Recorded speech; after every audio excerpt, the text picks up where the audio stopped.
Ella llegó al divorcio con un recién nacido. Nadie entra a una sala de audiencias esperando que su vida cambie para siempre. La mayoría llega arrastrando los pies, con los ojos enrojecidos y el corazón hecho pedazos. Pero Valentina Ríos llegó ese martes de octubre con algo que ningún abogado había visto jamás en esa sala: un bebé de 3 semanas envuelto en una manta azul, dormido contra su pecho, completamente ajeno al mundo que se estaba derrumbando a su alrededor.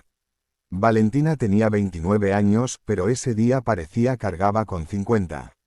Llevaba el cabello recogido en un moño apurado, una blusa con una mancha de leche que no había tenido tiempo de limpiar, y unas ojeras tan profundas que parecían cicatrices. No había dormido más de 2 horas seguidas desde el parto. Su cuerpo todavía dolía. Su alma también. Cuando empujó la puerta del juzgado familiar con el hombro porque tenía ambas manos ocupadas sosteniendo al bebé y la bolsa del pañalero, nadie se levantó a ayudarla. Nadie excepto una señora mayor que salía del baño y que le sostuvo la puerta con una sonrisa silenciosa que Valentina guardó en su memoria por años. Esos pequeños gestos son los que salvan a las personas cuando todo lo demás falla. La historia de Valentina no comenzó en ese juzgado. Comenzó 6 años antes, cuando conoció a Rodrigo en una empresa de tecnología donde ella trabajaba como diseñadora gráfica y él era el nuevo gerente de ventas, brillante, carismático y con una sonrisa que prometía mundos. Se enamoró despacio y luego de golpe, como suele pasar con las cosas que duran o con las que destrozan. Se casaron a los 2 años. Al principio todo era luz. Luego, poco a poco, Rodrigo fue cambiando. O quizás siempre fue así y el amor simplemente le había dado a Valentina unos lentes de color rosa que tardaron demasiado tiempo en romperse. Las peleas empezaron a ser frecuentes. Rodrigo criticaba todo: cómo cocinaba, cómo se vestía, cuánto gastaba, cuánto no ganaba. Cuando Valentina quedó embarazada, creyó ingenuamente que eso los uniría. Que la llegada de un bebé recordaría a Rodrigo por qué se habían elegido. Pero en el 7º mes de embarazo, mientras Valentina descansaba en el sofá con los pies hinchados y el vientre enorme, encontró en el teléfono de Rodrigo mensajes que no dejaban lugar a la imaginación. No fue un descuido. Fue casi como si Rodrigo hubiera querido que ella los encontrara.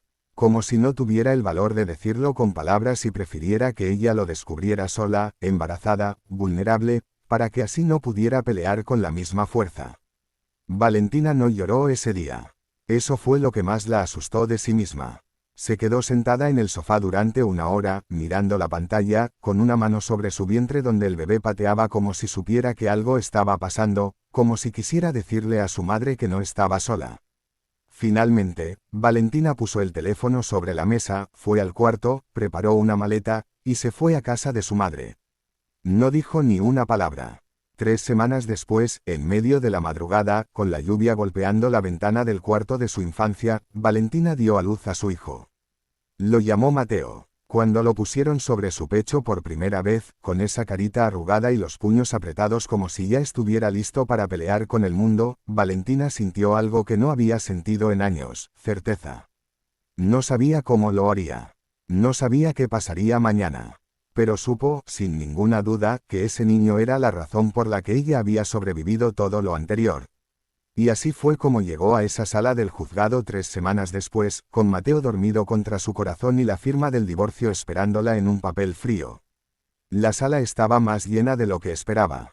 Había varios casos programados para esa mañana.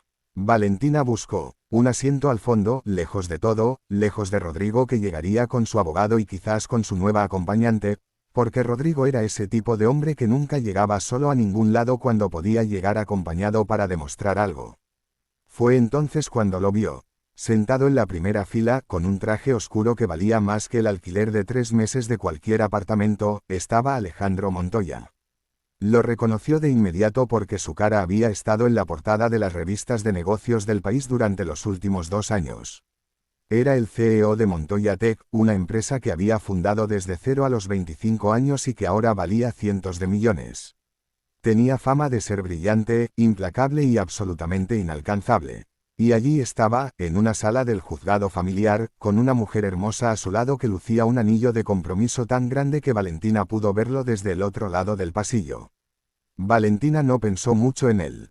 Tenía sus propios problemas. Mateo empezó a moverse entre su manta y ella lo acomodó con ese movimiento suave y automático que las madres aprenden en los primeros días, ese balanceo instintivo que calma tanto al bebé como a la que lo carga. Fue ese movimiento el que hizo que Alejandro Montoya girara la cabeza. Sus ojos se encontraron un segundo. Solo un segundo. Pero Alejandro vio algo en la cara de esa mujer que lo dejó inmóvil. No había amargura. Había cansancio, sí, había dolor. Pero también había algo que él llevaba años buscando en todas las salas de reuniones, en todos los contratos firmados, en todos los logros que su empresa acumulaba como trofeos vacíos. Había una fortaleza silenciosa que no necesitaba demostrarle nada a nadie. Lo que Valentina no sabía es que Alejandro Montoya tampoco estaba bien. Su empresa era un éxito. Su vida personal era un desastre ordenado. La mujer a su lado, Isabela, era su prometida desde hacía un año, pero el compromiso era más un acuerdo conveniente que un amor verdadero. Dos familias de negocios que encontraban lógico unirse. Dos personas que se tenían cariño pero no pasión. Alejandro lo sabía. Isabela también, aunque ninguno lo había dicho en voz alta todavía. Él estaba allí ese día porque Isabela había pedido revisar un contrato prenupcial con un mediador. Y mientras esperaban su turno, Alejandro no podía apartar los ojos de esa mujer del fondo de la sala que sostenía a un recién nacido como si fuera lo más valioso del mundo, porque lo era. Cuando llamaron a Valentina, Mateo despertó y empezó a llorar con esa intensidad de los bebés que no entienden de momentos inoportunos. Valentina se levantó, con la bolsa del pañalero cayéndose del hombro, los papeles del divorcio en una mano y el bebé llorando en la otra, y por un momento se quedó paralizada en medio del pasillo, completamente desbordada, con los ojos brillando de lágrimas que no quería derramar en público. Fue Alejandro quien se levantó. Sin pensarlo, sin consultarlo, simplemente se levantó y recogió los papeles que se le habían caído al suelo. Se los entregó en silencio. Valentina lo miró sorprendida y él simplemente asintió con la cabeza como diciendo aquí estoy, continúa, puedes con esto. No se hablaron ese día. No intercambiaron números ni nombres. Pero algo quedó entre ellos, flotando en esa sala de paredes beige y fluorescentes fríos, algo que ninguno de los dos supo nombrar en ese momento. Pasaron 4 meses. Valentina firmó su divorcio, volvió a trabajar desde casa haciendo diseño freelance con Mateo durmiendo a su lado en una cunita, y fue reconstruyendo su vida ladrillo por ladrillo, día por día, sin pedir permiso y sin esperar que nadie la rescatara. Aprendió que la reconstrucción no es glamorosa. Es silenciosa. Es lavar biberones a las 3 de la mañana y aún así encontrar un motivo para sonreír cuando el bebé abre los ojos y te mira como si fueras todo su universo, porque lo eres. Y fue en una cafetería un martes cualquiera, cuando Valentina estaba reunida con una cliente nueva para presentar un proyecto, que volvió a ver a Alejandro Montoya. Esta vez sin traje, esta vez solo, con un café y una libreta, con el aspecto de alguien que también estaba rehaciendo algo. Isabela y él habían terminado el compromiso 2 meses antes, de mutuo acuerdo y con alivio compartido. Sus historias no se convirtieron en un cuento de hadas de la noche a la mañana. La vida real no funciona así, pero sí se convirtieron en algo más honesto que eso, 2 personas rotas que decidieron no esconder sus grietas sino mostrarlas, y descubrieron que precisamente por esas grietas entraba la luz. Lo que esta historia quiere dejarte no es la esperanza de que alguien llegue a salvarte. Te quiere dejar algo más poderoso que eso. Te quiere decir que Valentina, con un bebé de 3 semanas en brazos, sin dormir, sin certezas y con el corazón partido, entró a esa sala y firmó su nuevo comienzo.